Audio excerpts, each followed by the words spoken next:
문재인 정부 지난 4년 반이 지났고요. 네.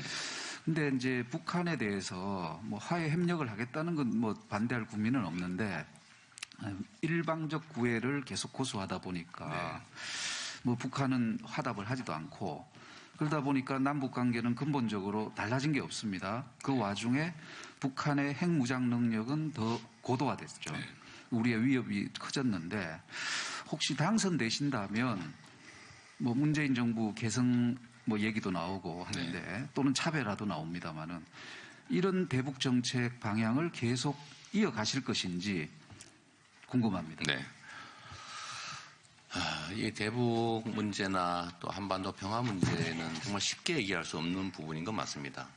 그리고 이걸 4기 민주정부 이재명 정부가 출범하면 정말로 국익의 관점에서 장기적으로 또 근본적으로 고려를 해야지 이걸 누가 하던 거니까 이어서 하고 누가 주장하던 거니까 배제하고 이런 방식으로 접근하면 안 된다고 생각합니다.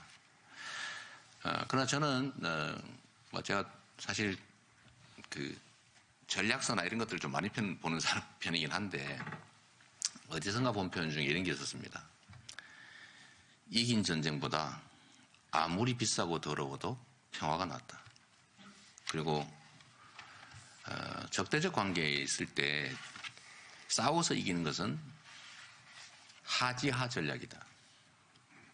싸우지 않고 있는 게 중책이다. 상책은 뭐냐? 싸울 필요가 없는 상태로 만드는 것이다.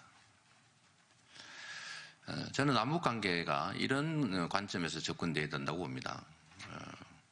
우리가 현실적으로 북한이 존재하는 그 경쟁을 넘어서서 대결하는 그런 관계에 있기 때문에 이 현실을 부정할 수가 없어요. 밉든 곱든 우리와 손도 맞잡고 있고 총구도 서로 맡겨놓고 있는 그런 관계죠. 피할 수 없습니다.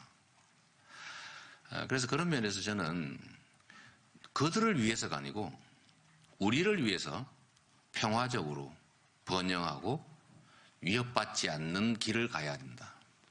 그 길이 뭐냐?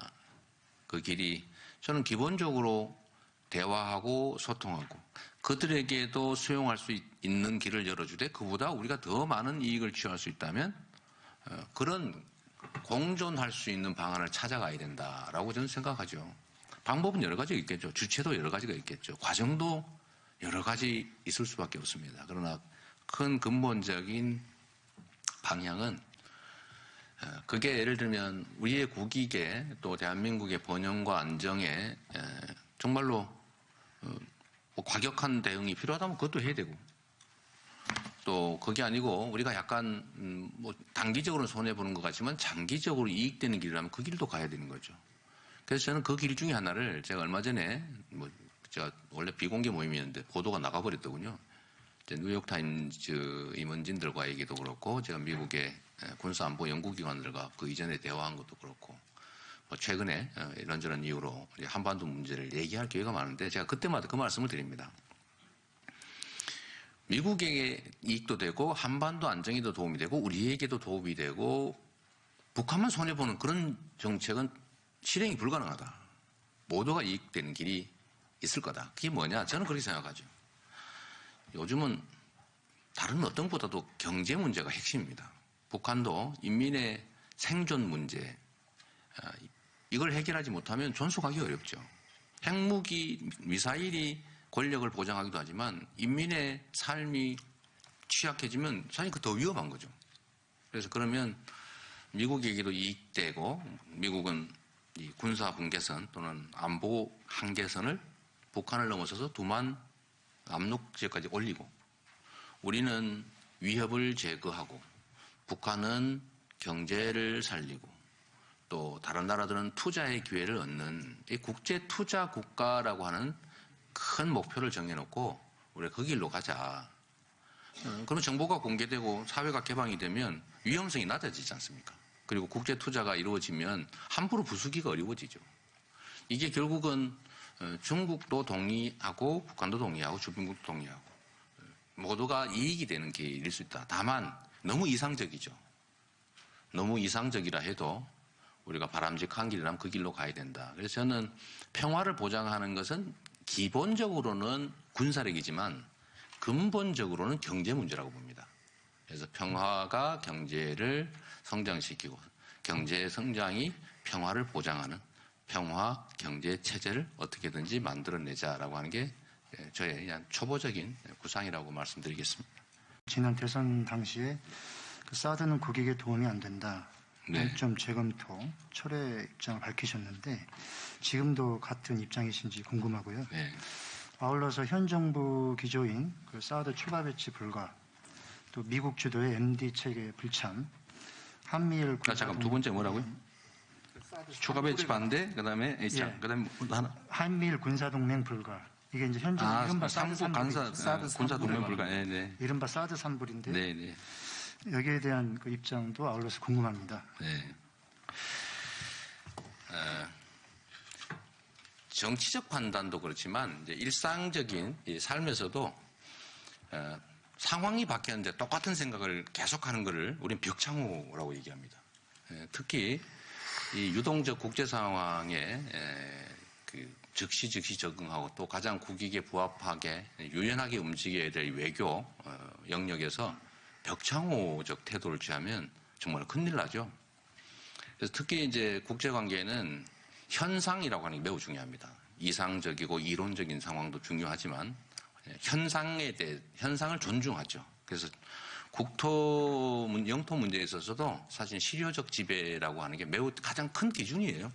뭐 이론적으로 옛날에 어떻게 했든지 그 별로 안 중요합니다. 실효적으로 현재 누가 지배하고 있냐. 이 가장 중요한 것처럼 외교 현안에 대한 판단도 마찬가지로 현상이라고 하는 게 매우 중요합니다. 벽창호가 되지 않기 위해서 그런 것이죠. 현재 상태에서 언제나 현실 위에서 가장 최선의 선택과 결정을 해 나가야 되기 때문에 그런 겁니다. 사드 문제에 대해서는 저는 원칙적으로 저는 이게 동아시아에서 과연 우리의 국익에 전적으로 부합하느냐는 점에 대해서는 동의하기 어렵기 때문에 당연히 이제 중국의 경제 제재가 수반될 테고 갈등이 격화되는 문제가 있기 때문에 저는 반대하는 입장을 가졌습니다. 그러나 그 이후에 이미 실제로 실전 배치됐습니다. 지금 상태에서 사드 배치를 반대 또는 철수를 원한다고 해서 우리 마음대로 철수할 수 없습니다. 그건 현실이죠. 철저히 현실에 기반해서 미래지향적으로 판단하는 게 정치인의 기본적인 자세라고 보기 때문에 이미 사드가 현실 배치된 이 상태에서는 추가 배치에 대해서는 우리가 충분히 검토하고 저는 추가 배치하지 않는 게 맞다는 입장을 가지고 있지만 이미 배치된 사드에 대해서는 우리가 수용하고 또 그 위에서 또 가능한 대안을 찾는 게 좋겠다는 생각을 합니다. 한미일 삼각 군사동맹 문제는 저는 당연히 반대합니다. 왜 반대하느냐. 우리는 이제 미국과 이제 군사동맹을 맺고 있죠. 그러나 여기에 일본을 끼워 넣는 것은 저는 매우 심중하게 고려해야 될 문제다라고 생각합니다.